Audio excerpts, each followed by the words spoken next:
एक शांत हरा भरा जंगल था। सुबह की धूप पेड़ों की पत्तियों पर इस तरह चमक रही थी मानो किसी ने उन पर सोने की हल्की परत चढ़ा दी हो।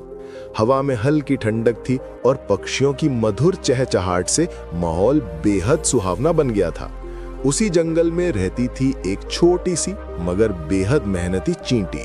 वो रोज सुबह सूरज की पहली किरण के साथ अपना काम शुरू कर देती। अनाज के दाने ढोना, रास्तों की सफाई करना और अपनी टोली के लिए सर्दियों का इंतजाम करना। उसका शरीर भले छोटा था, लेकिन उसका इरादा और जज्बा उससे कहीं बड़ा था।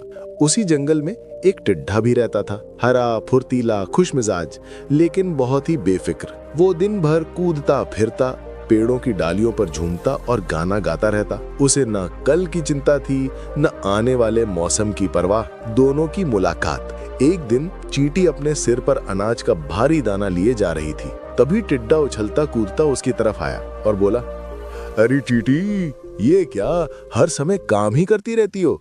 जरा आराम भी कर लिया करो। जिंदगी का असली मजा तो इसी मौसम में है। चींटी ने रुककर सांस ली और मुस्कुराते हुए बोली, टिड्ढा भाई, गर्मियों के ये दिन हमारे लिए बहुत कीमती होते हैं। हमें सर्दियों के लिए खाना जमा करना होता है। जब बर्फ गिरेगी हम बाहर नहीं निकल पाएंगे। टिड्ढा हंसते हुए बोला, अरे सर्दियां जाने कब आएंगी, अभी तो मौसम कितना प्यारा है। इस खूबसूरत धूप का मजा लो, गाओ, नाचो, घूमो।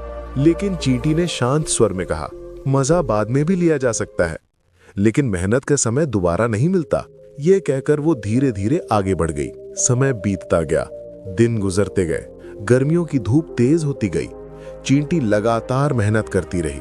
दाना इकट्ठा करना, उसके घर में जमा करना, रास्ते बनाते रहना। उधर टिड्ढा, वो दिन भर बस गाता, खेलता, कूदता और आराम करता। कभी पेड़ों के झूलों में लटका मिलता, कभी घास पर लेटा आसमान देखता। कई बार उसने चींटी को रोका, इतना भी क्या काम, थोड़ा मजे भी किया करो। लेकिन चींटी के कदम कभी नहीं रुके। मौसम बदलना शुरू हुआ। धीरे धीरे हवा ठंडी होने लगी, पेड़ों के पत्ते पीले पड़कर झड़ने लगे। सुबह सुबह धुंध छाने लगी। पहले जो जंगल हरे रंग से भरा था, अब उसमें सफेदी और सूखेपन की झलक आने लगी। टिड्ढा अभी भी बेफिक्र था। वो सोचता, अभी तो थोड़ी सी ठंड है, मैं तो ठीक हूं। लेकिन एक रात अचानक तेज सर्द हवाएं चली, बारिश के साथ बर्फीली बूंदें गिरने लगीं। और सुबह जब टिड्ढा जागा तो जंगल बदल चुका था। टिड्ढे की मुश्किलें। टिड्ढे ने चारों तरफ देखा। पेड़ सूख चुके थे, घास जम चुकी थी और कीड़े मकोड़े अपने अपने घरों में छुप चुके थे। उसे तेज भूख लगी थी, सर्दी इतनी कि उसका शरीर कांप रहा था। उसके पास ना खाना था, न ठहरने की जगह। वो थरथराते हुए बोला, काश मैं भी चींटी के साथ थोड़ा बहुत काम कर लेता।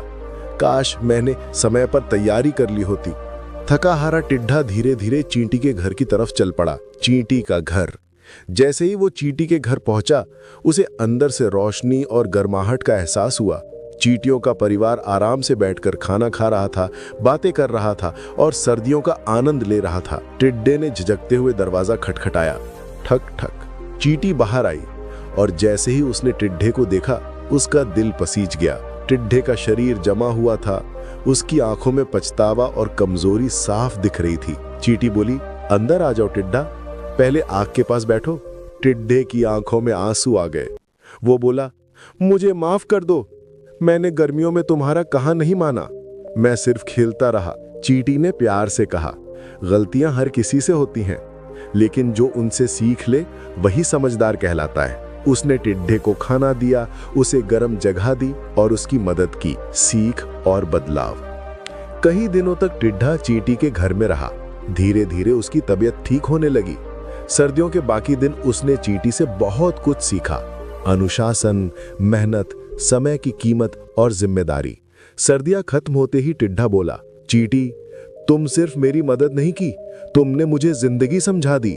आने वाली गर्मियों में मैं तुम्हारे साथ मेहनत करूंगा। और सच में अगली गर्मियों में जब सूरज उगा तो सबसे पहले जो काम पर निकला वो टिड्डा ही था। अब वो सिर्फ एक गाने वाला टिड्डा नहीं था, बल्कि मेहनत, जिम्मेदारी और समझ का प्रतीक बन चुका था। कहानी की सीख। समय पर की गई मेहनत आने वाले कठिन दिनों को आसान बना देती है। मौज मस्ती जरूरी है, लेकिन उससे ज्यादा जरूरी है जिम्मेदारी और तैयारी।